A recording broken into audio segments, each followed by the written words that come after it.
Hey guys, Planet Everything here, and today I'm going to be going over the 2 to 3 new things that Apple released today.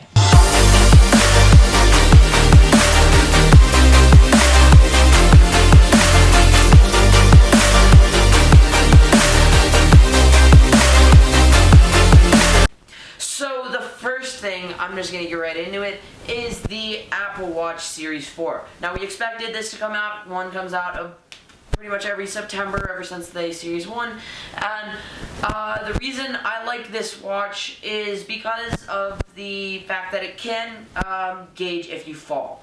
Now that wouldn't be a huge deal to me if I wasn't living where I am, but it can tell if you fall off of a mountain bike, and if you fall mountain biking, chances are you're pretty messed up. Like it happens a lot to me, and chances are you're either extremely hurt or hurt to the point where you just might want to have like a little bit of a 20-second breather and then start to get back on your bike and everything.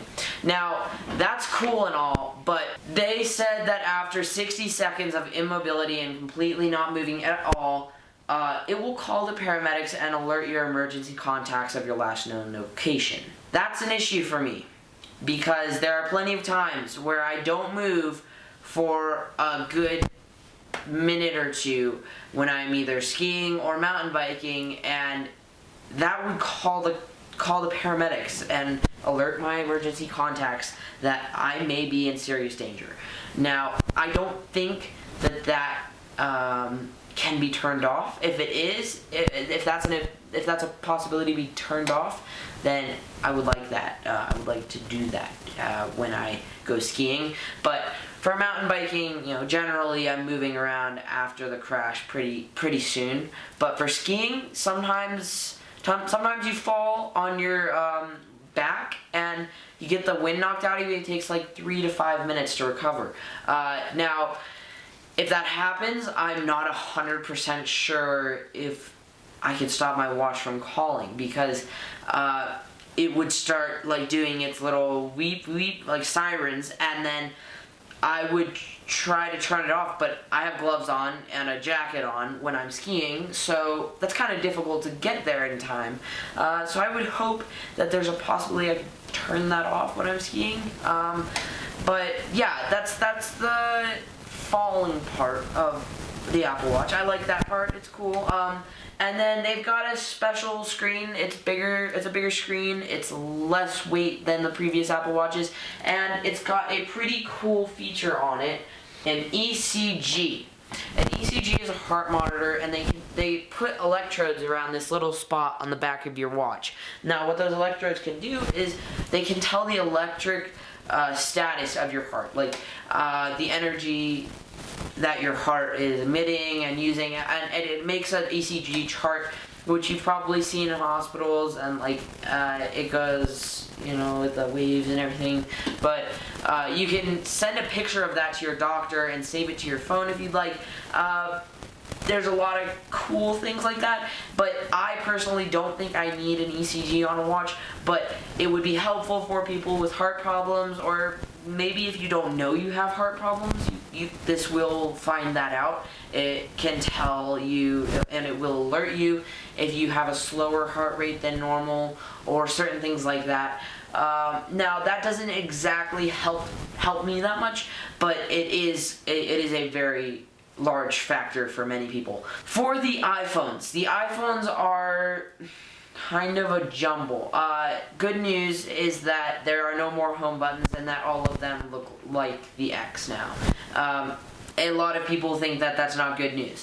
Now, why I say that's good news is because if you have an iPhone 10 and you don't have a home button, you don't have to click twice down here to make it go back and forth and stuff to go into a different tab. You can just swipe like that. The one complaint I do have about iPhone 10s, and something that they did not fix from what I could see, is that you can't see your battery percentage up here, so you have to swipe down a little bit to see it. Now that's not that big of a deal, but it is slightly an inconvenience that you can't just look at your phone and see it. Yeah, they released 2 different types of iPhones.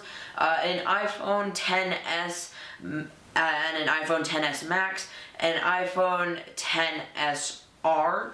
Is that what they call it? I don't even know anymore. Yeah, an iPhone XR. Now those are both extremely cool. But the iPhone XR, it comes in at $749 at the lowest price, and it has a Retina display built into it. Now that's really great because this display can go all the way to the edges and all around the screen, and it comes in different colors too. I like that. Like, their big improvements of the iPhone X would be the dual SIM card slot. For me personally, I'm not going to use it. I'm not an international traveler 24/7. There's an improved water resistance rating. I think it's an IP68 opposed to an IP67. I could be wrong. These could be an IP68, but I do not know.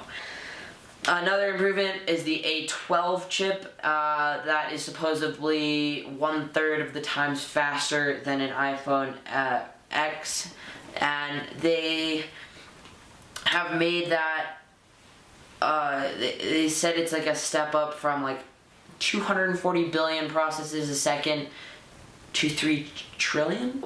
Storage. They did an improvement on storage. The lowest amount of storage you can get on an iPhone XS is a 64 gigabytes, and the maximum, get ready for this, is 512 gigabytes. That's really impressive. That's half a terabyte, and I think that they put that in because of this A12 chip and the fact that it can process all of that data and not make your phone like a snail with all of that data on it.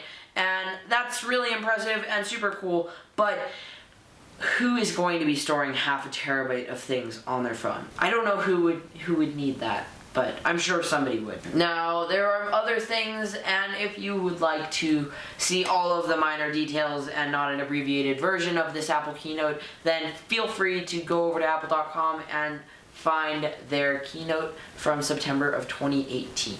So yeah, guys, that's pretty much it for this video. If you liked it, please give me a thumbs up. Don't forget to subscribe, and also please share with your friends because, you know, sharing is caring.